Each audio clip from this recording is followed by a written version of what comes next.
Hello and welcome to Euractiv's Beyond the Byline podcast. I am Eero, and this week we will be focusing on the anti-money laundering and terrorism financing reform approved by the European Parliament. The recent scandals have pointed to the need for a more comprehensive and effective EU approach to monitoring money trails, financing of terrorism, and an entire industry benefiting from illicit money laundering. But how are these practices threatening the economy, the existing financial system, and the fair market? Anti-Money Laundering Authority, AMLA, is a new EU authority to fight money laundering and the financing of terrorism. The proposal for this authority was tabled for the first time by the European Commission in July 2021, and it was a part of a legislative package aiming at implementing the 2022 Action Plan for a comprehensive union policy on preventing money laundering and the financing of terrorism. Now, according to the proposal, the AMLA would be the center of an integrated system composed of the authority itself and the national authorities. It would also support EU financial intelligence units and establish a cooperation mechanism among them. The Council achieved a partial political agreement on the proposal on the 29th of June 2022, and the co-rapporteurs issued their joint report in May 2022. And now, on the 28th of March 2023, these proposals were accepted after a vote by the Committee on Economic and Monetary Affairs and the Committee on Civil Liberties, Justice and Home Affairs. But what now? What is this new package voted by the European Parliament? Let's hear from the rapporteurs proposing this new authority. It's a package because it's made up of three instruments. So we have two of them, which is a regulation and directive that basically will make up the rule book on anti-money laundering and counter terrorism financing. And on the other side, we voted on AMLA. Eva Maria Poptcheva is member of the European Parliament with the Renew Europe group and rapporteur on the Authority for Anti-Money Laundering and Countering the Financing of Terrorism regulation.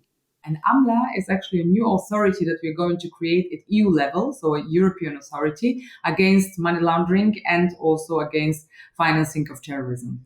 And this is what we voted with a sweeping majority in those two committees. Basically, the Parliament adopted its position on this package. And with our position, now we will go into the negotiations with the Council of Ministers, basically with the member states. The Parliament wants to go longer and deeper than the original Commission proposal was a year and a half ago. There are several themes where Parliament has its own opinion, and one of them is the question of the beneficial ownership. We want to know who is really benefiting from the transfers. Nowadays, it's Eero Heinäluoma is member of the European Parliament with the group of the Progressive Alliance of Socialists and Democrats, and he is also rapporteur on prevention of the use of the financial system for purposes of money laundering or terrorist financing. Hidden in the complicated ownership structures, and now we want these structures open. At the same time, we want to be sure that all the registers are public, so that people who have legitimate interest, like, for example, journalists, they can get information who is owning property. And then we want to restrict the use of cash. Cash is still used in quite many criminal activities, and we want to put a threshold of 7,000 euros in cash transactions. Money laundering and terrorism financing are threatening and harming the economy, the existing financial system, and the market in many different ways. The percentages of losses from this illicit activity are extremely high, something that pushes for immediate action from the authorities. It is a big economic loss, actually, that we experienced through money laundering. In 2017, and since then, actually, money laundering has only increased. Europol, for example, estimated that we lose basically some 1% of EU GDP through money laundering. And, 1% of GDP, that's basically the EU budget. So we lose an entire EU budget for 7 years. This is the multi-annual financial framework, which is 1% of the EU's GDP. We lose through money laundering. So it's really high time that we tackle this issue. effectively, so that we really stop, just having this enormous economic loss. But also in terms of, I would say in terms of democracy, inequality, and injustice, because obviously dirty money is very often used for corruption, for example. So also in terms of now in the context of Qatargate, that in the European Parliament, so we are particularly also looking into this kind of measures that we can crack down on money laundering, for example, because it's dirty money is really used to corrupt, to also insert or to assert a certain influence. So it is also important for our democratic processes. And of course, also to prevent inequality and injustice, because basically criminals are using this ways in order to make profit, while citizens in the times we are living in are having difficulties to make ends meet. We have had several directives without real effect on what is happening on the ground. And if you think that United Nations estimates that the money laundered is around 2% to 5% of GDP, it tells something about the importance of this theme. In Europe, it has been said earlier that it could be between 1 and 2%. Big figures, which means that they are out of the taxman's information, and then also it means that nowadays it's more and more security question. We also asked Roland Papp, Senior Policy Officer working on illicit financial flows at Transparency International EU, where is the best place to get a decent overview of the current extent to which the financial systems in the EU are used for money laundering and terrorist financing. Because we are talking about illicit activities, it's really hard to grab and try to pin down of what are we talking about. But according to different estimates, Europol suggests that it's around 2 to 5% of the GDP, which is being moved into from the illicit activities to the legal financial market. So we are talking about an enormous market. It has a huge impact on our societies as well. So of course, it's one thing to look at it and just these terms, and for sure I can quote different type of numbers about billions of euros. But I think it is very important to understand that this money, this money which is illegal and it comes from criminal activities, it gets then to the normal financial system and how it gets here. And the most important part, while following the money trails, are the people behind it. Investigations have shown that there is an entire industry set and benefiting from illicit money laundering. The problem is that the money just doesn't move by itself. There are always people who are moving it. And we need to look into who exactly are these people who are helping this money to be moved. And what we find from different leaks, for example, the Pandora Papers, Panama Papers, and all these different leaks suggest clearly that there is a whole industry behind this. So if you are rich, if you have a lot of money, which you got it somehow from organized crime, for corruption, then there is an industry all around Europe and the Western world, and also in some other economies, for example, Dubai, I can mention, where there's a whole industry of people, lawyers, accountants, bankers, who are really, really ready to help you. Whatever you've done before, however you get their money, they will make sure that you can enjoy the benefit of your crimes in a legal and nice way, and they will just hide your traces. And it's clear that the anti-money laundering regulation will be a game changer. But how can it help the existing authorities fight the illicit money laundering and fill the gaps? I think the new anti-money laundering authority is going to have a very important role for two different things. One is that, for example, how they actually do and go after the dirty money. So, for example, if I would go into a bank to say that I want to just put on my bank account 10 million euros from cash, then those bankers will fill out a so-called suspicious transaction report. And then in the national system, the so-called financial intelligence units are going to follow up, and probably they will come for me because hopefully the bank would report that such an activity if my lawful income, legal income is much lower than that. But then the problem is that of course these organized criminals and kleptocrats, thanks to this, especially thanks to this international industry, which I have mentioned, they're really working globally. So what we've seen many times is that one national authority is really hard to, is just not able to do much because they don't have information, they don't have resources, and it's really hard to cooperate. Therefore, one part of it is that this new anti-money laundering authority, the AMLA, is going to help to work together all these financial intelligence unit from around the EU. They can better share information, which is already happening, but now in a much larger scale. Hopefully, they will be really able to coordinate their work, so not just really helping out each other, but really giving a European answer. This is one part. Another part is that, of course, all the rules are just as good as much they are followed up on and they are implemented.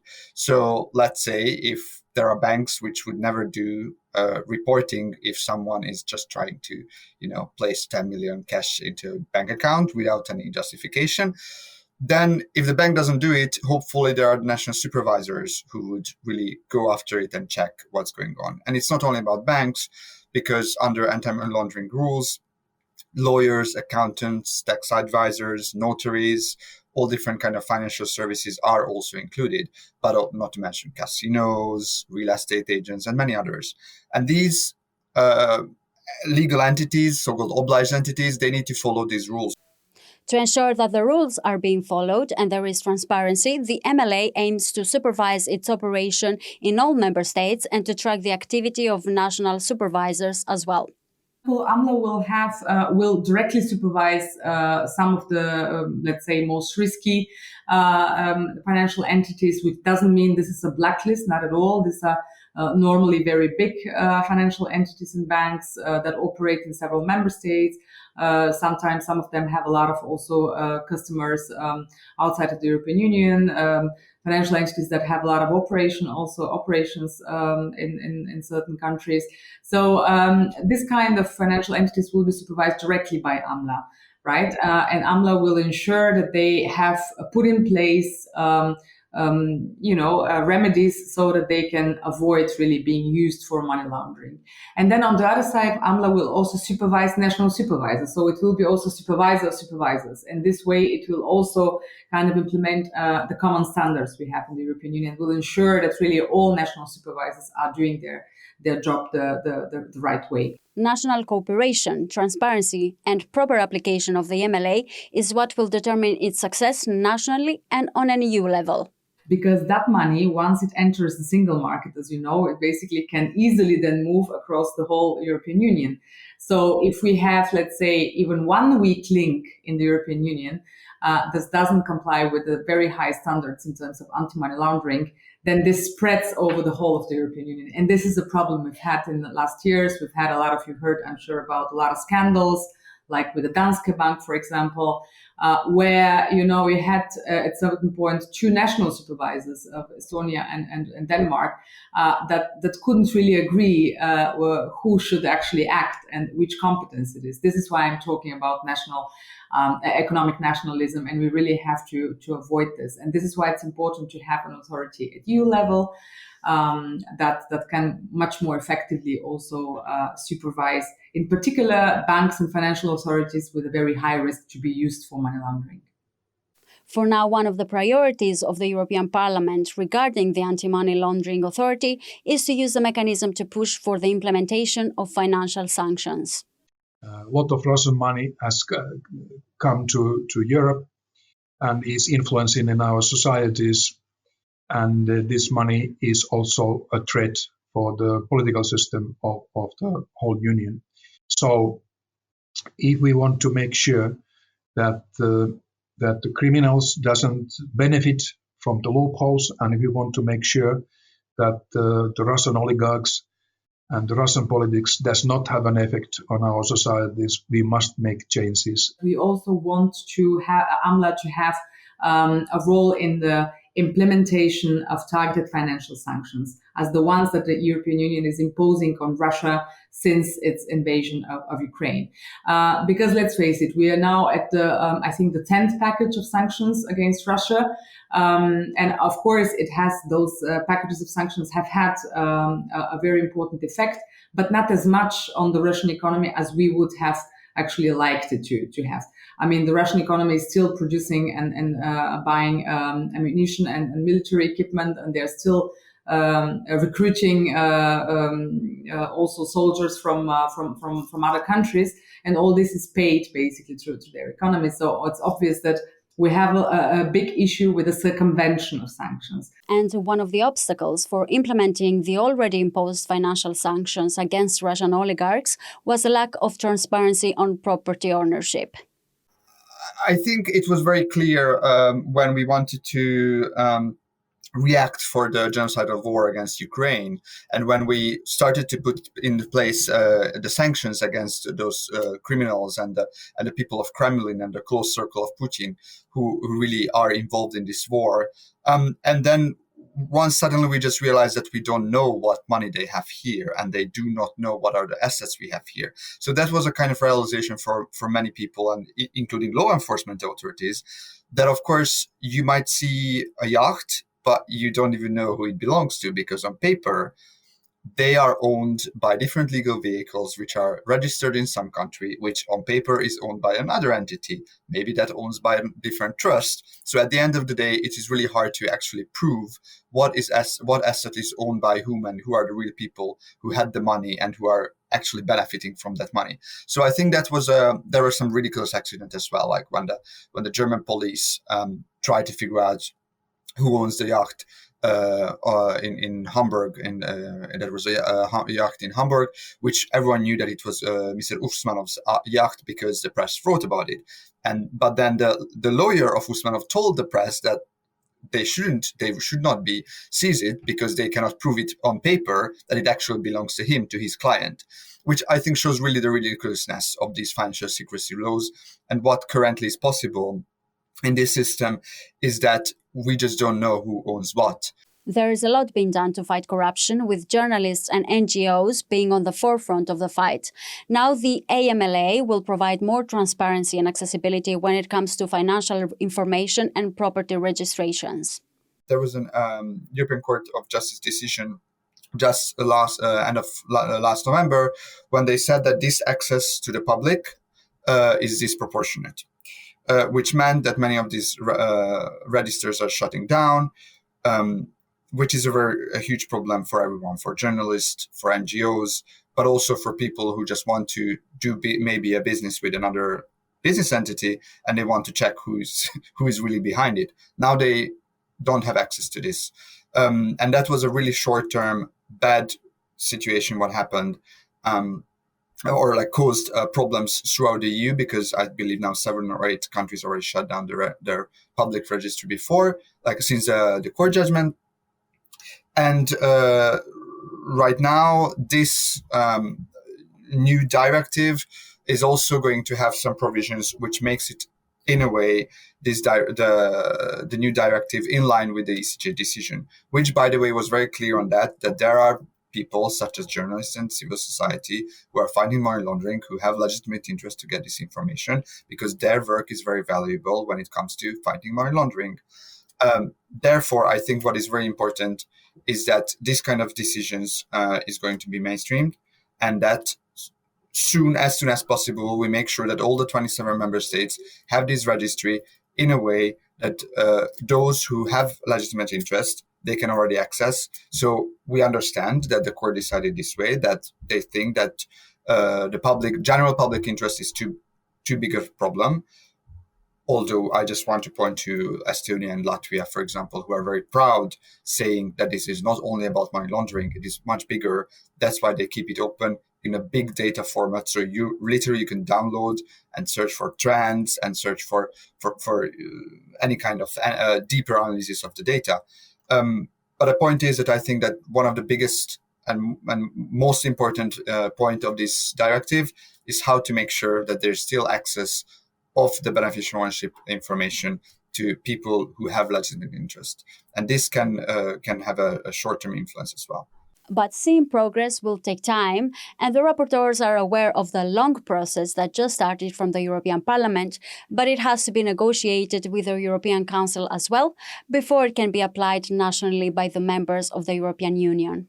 We have now our mandate as a parliament, and we will now engage in negotiations with the Council of Ministers, with the Swedish presidency, basically, and we will have to find the common ground. I think on many of the aspects of the whole package, I would say in AMLA, and also in AMLA in particular, we are not so far away. So and also I think everybody also on the side of the member states, not only in the parliament, is very much aware that it's a very important package, and AMLA in particular, so that we really have to advance very fast. It's a big priority here in the European Union, so I'm very optimistic that we can, advance pretty fast. It will be hard and a lot of difficulties, as always, but still I think that the scandals which we have heard is a great pressure in favor of real and effective reform, which is now the decision of the Parliament. I am Eero, and this was Euractiv's Beyond the Byline podcast. Visit Euractiv for the latest news, and if you haven't subscribed to this podcast, you can do so on your favorite podcasting app. This episode was produced by myself, and I would like to thank our executive producer, Malte Kettelsen. Thank you very much for tuning in today, and enjoy your Easter break.